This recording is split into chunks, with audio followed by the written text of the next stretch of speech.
विवेक पैदा हो जाए, लेकिन टिकना भी चाहिए। विवेक पैदा हो जाए, उसको सत विचार से, उस विवेक को सत्संग से, प्राचीन ऋषियों के इतिहासों से, संतों के दर्शन पर्शन सत्संग संत समागम से उस विवेक को सींचा जाए। जब तक विवेक प्रकट नहीं होता तब तक मनुष्य मनुष्य कहलाने के लायक नहीं रहता। लेकिन फिर शांत भी हो सकता है, क्योंकि अविवेक का प्रभाव ज्यादा रहता है। विवेकी लोग नफे तुल्य होते हैं। विवेक क्षण भर के लिए, एक आध कलाक के लिए आ जाए, लेकिन उसकी यदि सिंचाई न हो, गढ़ाई न हो, जैसे बीज में से पौधा निकलता है,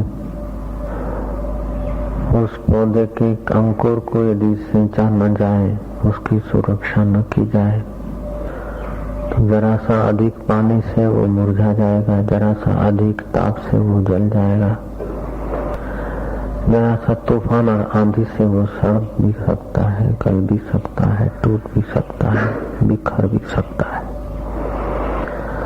ऐसे ही जीवन में बहुत भाग्य से कभी कभी विवेक के अंकुर फूटते हैं। विवेक के अंकुर फूटने पर यदि उसकी सिंचाई न हुई, विवेक के अंकुर फूटने पर यदि उसकी सुरक्षा न हुई, तो वह विवेक फिर नाश हो जाता है। विवेक पैदा हो, फिर उसकी सिंचाई हो, उसकी सुरक्षा हो, तो विवेक रूपी अंकुर बड़ा होकर वैराग्य रूपी पेड़ बनता है। वैराग्य रूपी पेड़ होने पर उसमें जो फल लगने के फूल होते हैं, षट संपत्ति रूपी फूल उसमें प्रकट होते हैं और आत्म साक्षात्कार रूपी फल लगता है।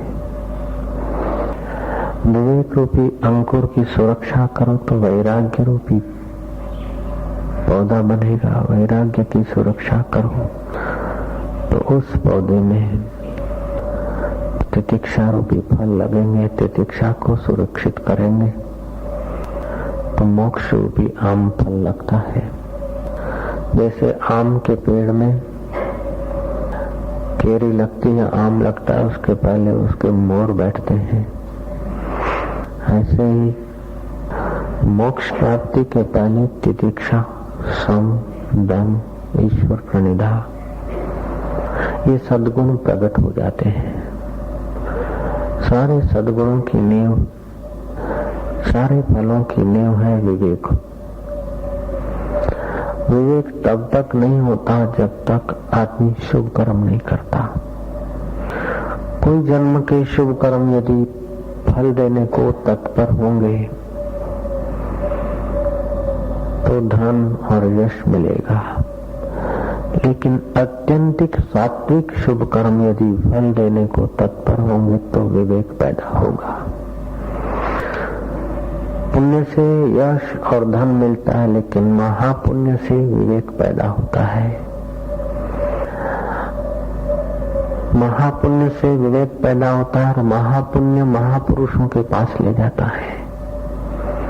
साधारण पुण्य धन यश में बर्बाद कर देता है समय, लेकिन महापुण्य जब प्रकट होता है तो महापुरुषों के पास ले जाता है। राजा बलि को महापुण्य उपलब्ध हुआ है। इस ब्रह्मांड रूपी अंड में नीचे के हिस्से में असुरों के बाहुबल रूपी दंडों पर आधारित महाराज्य विशाल, उस राज्य के विरोचन कुमार बलि राजा सर्वे सर्वा थे। ये उस बलि की कथा है कि जिसके द्वार पर भगवान ने पटावाला होना स्वीकार किया था। ये उस बलि की कथा है कि जिसके वहां भगवान की अर्धांगिनी श्री लक्ष्मी जी रक्षाबंधन के दिन राखड़ी बांधने को पहुंची थी। ये वह बलि है जिनके आगे भगवान को वामन रूप धारण करना पड़ा था। इतना ओजस्वी तेजस्वी महाबली विरोचन कुमार सोचता है, मैंने करोड़ों वर्ष भोग भोगे हैं, राज किए हैं। आप डर मत जाना, चौंक मत जाना, करोड़ों वर्ष कैसे कोई जी सकता है। हर जीव की, हर स्थान की अपनी मर्यादा होती है। हर जीव की अपनी अपनी आयुष्य और अपना अपना काल है। जैसे शरीर में साधारण जंतु हैं, वो तुम्हारे एक श्वास में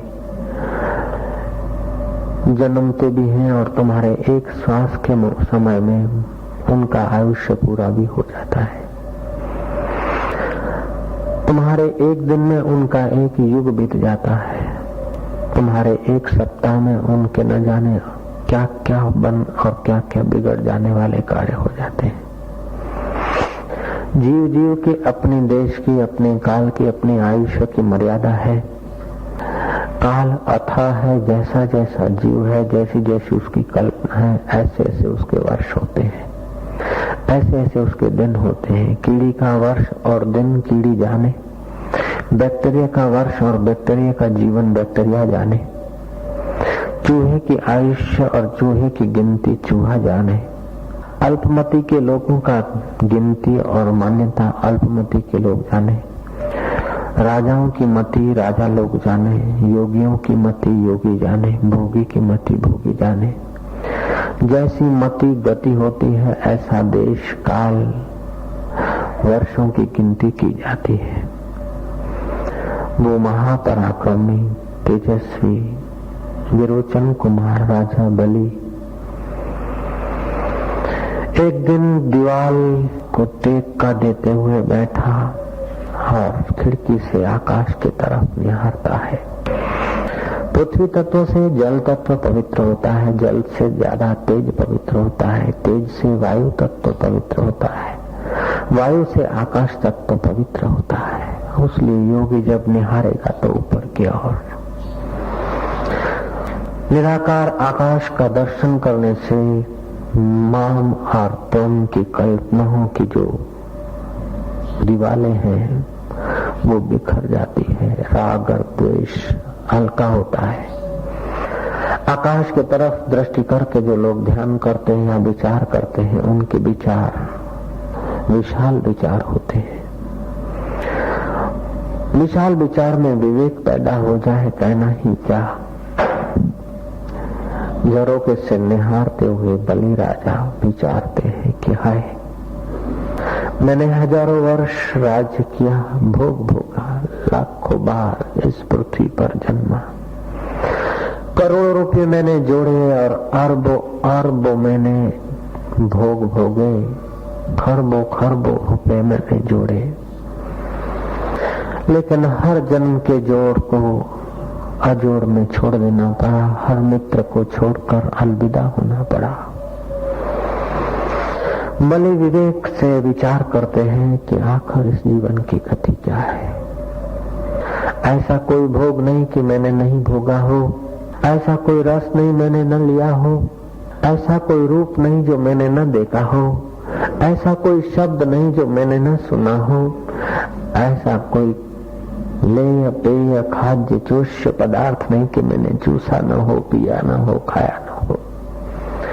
लेकिन इन इंद्रियों को जो कुछ खिलाया विष्टा हो गया, जो कुछ दिखाया भूतकाल हो गया, जो कुछ पिलाया पेशाब हो गया।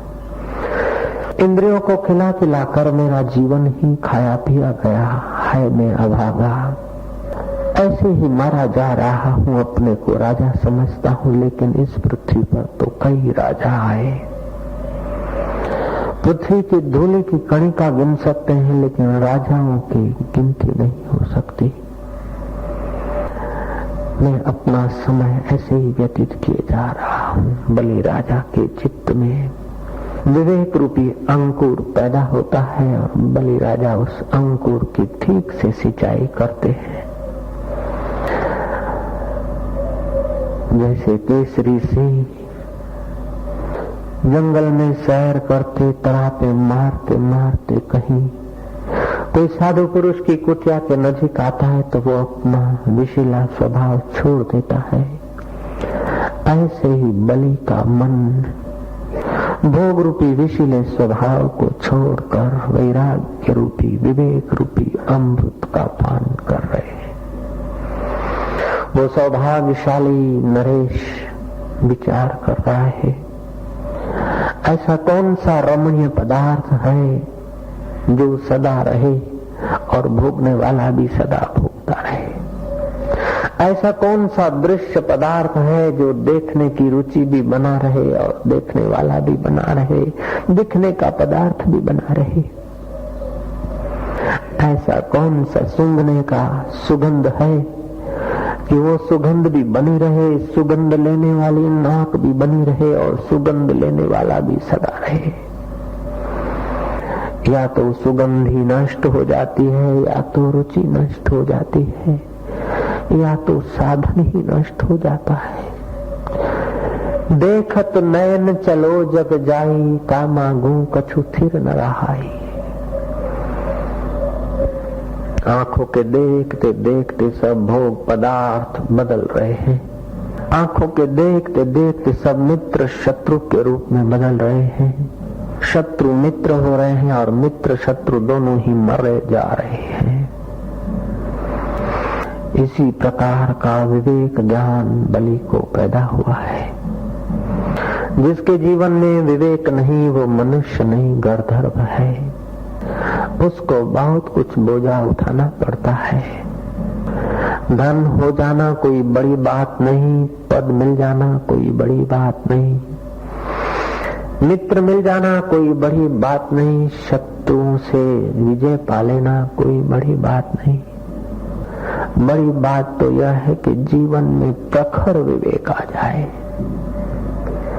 जब तक जीवन में प्रखर विवेक नहीं आता तब तक वैराग्य रूपी चांद नहीं चमकता।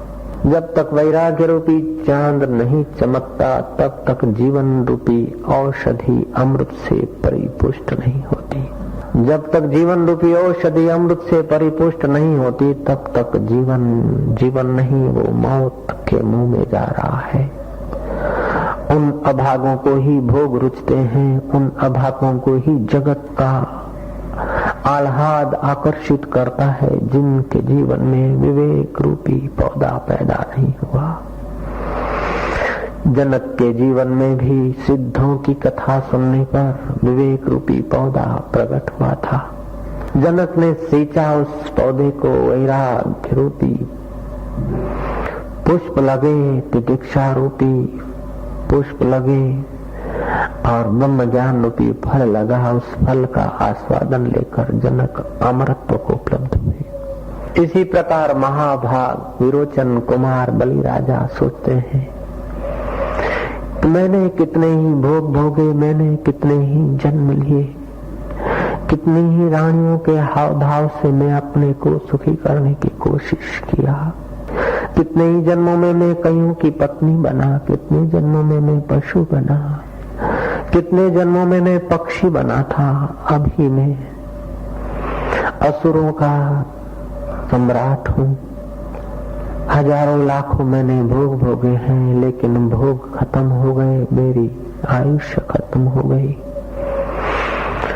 लेकिन कोई सार तत्व को मैंने नहीं पाया।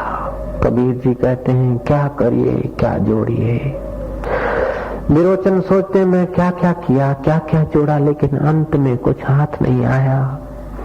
अनुभवी संत कहते हैं, क्या करिए क्या जोड़िए, थोड़े जीवन का आज, थोड़े जीवन के लिए मैं क्या क्या करूं, क्या क्या जोड़ूं, कब तक जोड़ूंगा, कब तक करूंगा। ऐसा विवेक पैदा नहीं होता। वो विद्वान भी मूर्ख है, धनवान भी निर्धन है, सत्तावान भी दरिद्र है, नासमझ है। जब तक विवेक नहीं होगा तब तक वैराग्य प्रगाढ़ता को प्राप्त नहीं होगा। जब तक वैराग्य परिपक्व नहीं होता तब तक षट संपत्ति का स्वाद नहीं आता। षट संपत्ति जीवन में जब तक महत्व नहीं रखती तब तक आत्मज्ञान रूपी फल परिपक्व नहीं होता। जब तक आत्मज्ञान रूपी फल परिपक्व नहीं होता तब तक ये जीव बेचारा अभागा है। जैसे विधवा स्त्री का श्रृंगार निरर्थक है, निगुरा आदमी का खाना पीना और जीना व्यर्थ है, ऐसे ही विवेक बिना के साधक की साधना भी व्यर्थ हो जाती है। बलि राजा को विवेक पैदा हुआ है। बलि सोचते हैं कि हे मेरे मन, तू कब तक जिएगा, कब तक खाएगा, कब तक जोड़ेगा और जोड़ जोड़ कर आखिर कहाँ ले जाएगा, कहाँ रखेगा। कबीर जी कहते हैं क्या करिए क्या जोड़िए थोड़े जीवन काज, क्या करिए क्या जोड़िए थोड़े जीवन काज, छोड़ी छोड़ी सब जात है देह गेह धन राज। सब छोड़ छोड़ के जा रहे हैं, देह को भी छोड़कर जा रहे हैं, गेह माना घर को भी छोड़कर जा रहे हैं, धन को भी छोड़कर जा रहे हैं, राज को भी छोड़कर जा रहे हैं। लेकिन हे अविवेकी मानव, हे विवेक शून्य नराधमो, तुम किसको पाने के लिए लगे हो, किसको जोड़ने के लिए लगे हो, किसको रखने के लिए लगे हो। जो कुछ तुम लगे हो वो सब छोड़कर कहीं जा रहे हैं। तुम कितना संभालोगे बाबा, जरा तो सोचो। क्या करिए क्या जोड़िए थोड़े जीवन काज, क्या करिए क्या जोड़िए थोड़े जीवन काज, छोड़ी छोड़ी सब जात है देह गेह धन राज। युधिष्ठिर से यक्ष पूछता है कि आश्चर्य क्या है। महाभारत की कथा है। चारों भाइयों को उस यक्ष ने मार डाला था क्योंकि वो ठीक उत्तर न दे पाए। यक्ष का प्रश्न था, जो प्रश्न का उत्तर दे वो सरोवर का पानी पिए, और जो उत्तर न दे सके वो उसका जीना व्यर्थ है, उसे मैं अभी मार डालूं। सचमुच जो विवेकी नहीं, जो जीवन के रहस्य को नहीं जानता, उसका जीना व्यर्थ है। यक्ष मार ले, चाहे श्वास टूट जाए, चाहे हार्ट फेल हो जाए, उस आदमी का मरना उचित है जिसके अंदर विवेक नहीं है। उसकी श्वास लेना बेकार है। वो भार भूया, वो पृथ्वी पर भार रूप है, भूमि पर वो भार रूप है। मनुष्य रूपे मृगाश्चरन्ति, मनुष्य के रूप में वो मृग है, व्यर्थ का खाता है, व्यर्थ की विष्ठा फेंकता है, व्यर्थ की श्वास खराब करता है, वायुमंडल का श्वास लेता है, बदबू वाला श्वास छोड़ता है, शुद्ध श्वास लेता है, अशुद्ध छोड़ता है, शुद्ध अन्न खाता है, अशुद्ध विष्ठा छोड़ता है, शुद्ध जल पीता है, अशुद्ध मूत्र छोड़ता है, शुद्ध भूमि पर बैठता है, उसको अशुद्ध बना देता है, शुद्ध खुराक खाता है, अपान वायु अशुद्ध करता है। वो पृथ्वी पर भार रूप है जिसके जीवन में विवेक नहीं है, जिसके जीवन में वैराग्य नहीं है, जिसके जीवन में आत्मज्ञान की जिज्ञासा नहीं है, जिसने कभी महापुरुष का दर्शन करके अपना जीवन धन्य करने का मौका न लिया, वो सचमुच पृथ्वी पर भार रूप है। उसको यक्ष मारे चाहे मौत मारे, लेकिन वो मरना ही चाहिए वो आदमी। और ऐसे आदमी दिन में न जाने कई बार मरते रहते हैं, ऐसे आदमी कई बार दिन में दुख भोगते रहते हैं, अशांत होते रहते हैं। वशिष्ठ जी कहते हैं कि हे रामचंद्र जी, उस महाबली को जिसके द्वारपाल साक्षात भगवान पुंडरीकाक्ष रह चुके थे, उस महाबली को विवेक पैदा हुआ है। बलि कहता है कि अब मैं क्या भोगूं। कबीर जी कहते हैं क्या करिए क्या जोड़िए थोड़े जीवन काज, क्या करिए क्या जोड़िए थोड़े जीवन काज, छोड़ी छोड़ी सब जात है देह गेह धन राज। हाथ बड़ा हरि भजन कर, तेरी हड्डियां लंबी चौड़ी हुई, शरीर बड़ा हुआ, पृथ्वी पर बोझा बढ़ाने के लिए बड़ा नहीं हुआ, अन्न को अशुद्ध करने के लिए बड़ा नहीं हुआ, जल को अशुद्ध करने के लिए बड़ा नहीं हुआ, वायु को अशुद्ध करने के लिए बड़ा नहीं हुआ, तेज को अशुद्ध करने के लिए बड़ा नहीं हुआ। हाड बड़ा हुआ है, हरि भजन कर। द्रव्य बड़ा कछु दे, तेरे पास धन है, धन केवल रुपए पैसा ही धन नहीं है, मकान भी धन है, गोधन है, हाथियों का भी धन है, रत्नों का भी धन है, बुद्धि भी एक धन है, मित्रता भी एक धन है, वस्त्र भी एक धन है, अकल भी एक धन है। ये तो छोड़ के मरेगा, उसके पहले किसी को देकर परमात्मा में मर। हाड बड़ा हरि भजन कर, द्रव्य बड़ा कछु दे, अकल बड़ी उपकार कर, जीवन का फल ए। तेरे जीवन का फल भैया यही है। तो 5 वर्ष से यदि बड़ा हो गया है, तेरा कर्तव्य है प्रकृति के ऊपर विजय पाना, प्राकृतिक स्वभाव से अपना दिव्य स्वभाव बनाना। 100 छोटे पुण्य एक महापुण्य होता है, 100 छोटे पाप एक महापाप होता है। अनंत पाप अनंत पुण्य करते करते आए। पुण्यों का फल स्वर्ग सुख भोगना है, पापों का फल तिरेग आदि हल्की योनियां भोगना है। अब तू पाप मत कर, तिरेग योनि में मत जा, पुण्य कर, लेकिन पुण्य का फल भोग कर फिर मर मत। उसलिए पुण्य का फल परमात्मा को अर्पण कर, ताकि तुम्हारा हृदय शुद्ध हो जाए। तुम्हारा हृदय शुद्ध होगा तब उसमें विवेक पैदा होगा। बलि राजा ने सर्वस्व सर्वेश्वर को दे दिया, उसलिए सर्वेश्वर द्वारपाल हुए। एक रखड़ी के धागे के निमित्त लक्ष्मी जी को सर्वेश्वर का दान कर दिया। सर्वेश्वर को सर्व का दान किया और फिर एक छोटे से धागे को स्वीकार करके सर्वेश्वर को भी अर्पण कर दिया। इतना बड़ा निष्काम कर्म बलि राजा ने किया, उसलिए बलि राजा के अंदर परम विवेक पैदा हुआ है। जो देता है उसके अंदर में विवेक आता है, जो देता है वो प्रभु को पाता है। हाड बड़ा हरि भजन कर, द्रव्य बड़ा कछु दे, अकल बड़ी उपकार कर, जीवन का फल ए। बलि जीवन के फल को उपलब्ध हो रहे हैं। बलि कहते हैं कि ऐसा कौन सा भोग है कि मैंने न भोगा हो, ऐसा कौन सा रूप और लावण्य है नारियों का जो मैंने न देखा हो, ऐसे कौन से युवतियों के अंग हैं जो मैंने चाटे और चूसे और देखे न हो। हाय रे मैं अभागा, इस चमड़े में, इस रक्त में, इस वात और पीत के भरे हुए कफ के शरीर में मैं उलझ गया। इस नश्वर भोग में मैं शाश्वत को खो बैठा। ऐसे मेरे सौभाग्यशाली दिन कब आएंगे कि मैं सर्व को छोड़कर सर्वेश्वर के ध्यान में मग्न हो जाऊंगा।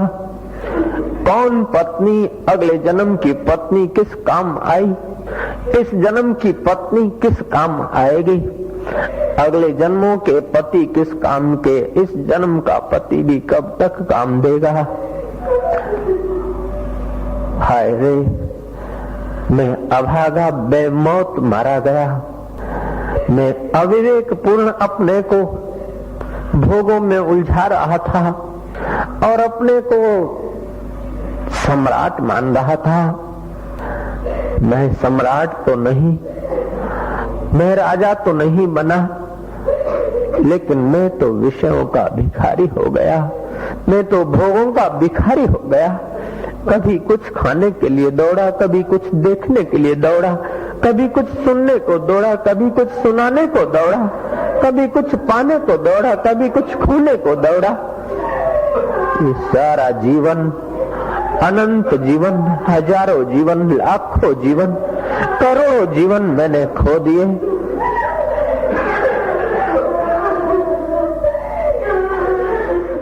खिड़की खुली आकाश के तरफ निहार कर परम विवेक को उपलब्ध हुए हैं।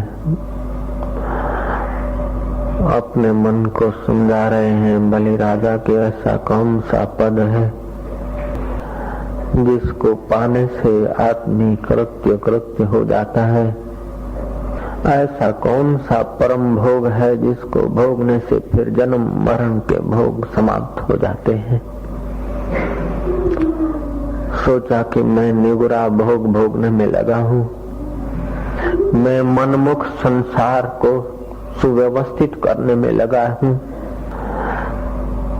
मैं सचमुच असुरों का दैत्य असुर ही रह गया। मेरी दैत्य बुद्धि भोगों में लंपटू क्यों है? अभी तक मुझे वैराग्य प्राप्त नहीं हुआ। ऐसा सोचते सोचते वो भाव विभोर हो जाता है, आंखें बंद करके परमात्मा को पुकारता है। विवेक होने के बाद जब परमात्मा को आदमी पुकारता है तो वो अंतर्यामी परमात्मा सत प्रेरणा देता है। ध्यानस्थ होकर आदमी जब परमात्मा को भीतर पुकारता है तो परमात्मा सत प्रेरणा देता है। परमात्मा यदि कुछ कहना चाहेगा तो किसी मनुष्य के द्वारा कहेगा। जिसके द्वारा परमात्मा बोलता है उसको सद्गुरु कहा जाता है। जिसके द्वारा सत्य की कुछ संवेदना होती है, जिसके द्वारा सत्य का कुछ संदेश दिया जाता है, उसे सद्गुरु कहा जाता है। बलि राजा सतगुरु के इंतजार में, सतगुरु की खोज में, सतगुरु को पाने के लिए सुनसान बैठे हैं। मन ही मन भाव जगा कि अब इन नश्वर पदार्थों को मैं क्या जोड़ूंगा, ये छोड़ जाने वाले धन को मैं क्या रखूंगा, ये मर जाने वाले शरीर को मैं कब तक संभालूंगा और किस जीवन के लिए रखूंगा। अब इस शरीर की सार्थकता, इस जीवन की सार्थकता, इस बुद्धि की सार्थकता है कि सद्गुरु का ज्ञान उपलब्ध हो जाए, सद्गुरु के द्वारा सत्य समझ में आ जाए, उस सत्य स्वरूप को पाकर असत्य संसार से तर जाऊं। अस्तो मां सद्गमया, असत्य में से हटकर सत्य में मेरा गमन हो जाए। तमसो मां ज्योतिर्गमया, तम माना अंधकार, अज्ञान से ही काम क्रोध पोषे जाते हैं, अज्ञान से ही अहंकार का पोषण होता है, अज्ञान से ही जन्म मरण के चक्र को वेग मिलता है, अज्ञान से ही आदमी अपना और पराया शत्रु बनता है, ज्ञान से तो आदमी अपना और सर्व का मित्र हो जाता है। ऐसे अज्ञान को तोड़ फोड़ के फेंकने वाले ज्ञानदाता गुरु कब मिलेंगे? इस नश्वर देह में से हटकर शाश्वत आत्मा में स्थिति कब होगी? ऐसा वो महाबली सोचता है। सोचते सोचते शांत होता है। शांत स्वरूप में, शांत मन में सद प्रेरणा प्राप्त करता है कि विरोचन को बुलाए। विरोचन का आवाहन किया। जिसका मन सूक्ष्म हो जाता है, जो ध्यान करता है, उसके मन में आवाहन करने का सामर्थ्य आ जाता है। ना धोकर बैठे, धूप दीप जलाकर शांत होकर बैठे, चाहे तो अपने गुरु को भी बुला सकता है, चाहे तो अपने मित्र को बुला सकता है, चाहे तो अपने शत्रु को भी बुला सकता है। लेकिन ये बुलाने का काम तब तक रहता है जब तक जिससे बुलाया जाता है उसको नहीं जानता। जिससे बुलाया जाता है उस स्वरूप को जो जान लेता है, फिर वो बुलाने की झंझट में नहीं पड़ता। बलि राजा न मूर्ख थे न ज्ञानी थे। मूर्खता को पार कर चुके थे लेकिन ज्ञान को उपलब्ध न थे, मध्यम अवस्था थी। बलि राजा अपने पिता विरोचन को बुलाते हैं, विरोचन का चिंतन करते हैं। सारी सृष्टि में एक तत्व है, तुम जिसका चिंतन करते हो, अनेकत्व विचार हटाकर एकाकार चिंतन जिसका भी करते हो, वो वस्तु, वो स्थिति, वो व्यक्ति, वो पदार्थ, वो परिस्थितियां पैदा हो जाती है, क्योंकि तुम सत्य संकल्प हो। क्योंकि तुम आत्मा हो, सत्य संकल्प हो, तुम्हारे संकल्प बिखरे हुए संकल्प होते हैं। तब तक तुम तुच्छ होते हो, साधारण जीव होते हो। जब तुम मौन होते हो, शांत होते हो, अंतर्मुख होते हो, तब तुम साधारण व्यक्ति नहीं होते हो। तुम्हारी संकल्प शक्ति ईश्वरी संकल्प शक्ति के करीब करीब हो जाती है। तुम्हारा जीवन ईश्वरी जीवन, तुम्हारा श्वास महापुरुषों का श्वास हो जाता है। जब तुम शांत स्वरूप परमात्मा में डूबने के लिए उत्कंठा पैदा करते हो। बलि राजा को उत्कंठा पैदा हुई, जिसको परमात्मा प्राप्ति की उत्कंठा पैदा होती है, ऐसा आदमी जिस वक्त जैसा उसको अनुकूल होता है, उसका जिस काम में, जिस व्यवहार में, जिस परिस्थिति में हित होता है, वह परिस्थिति की रचना हो जाती है।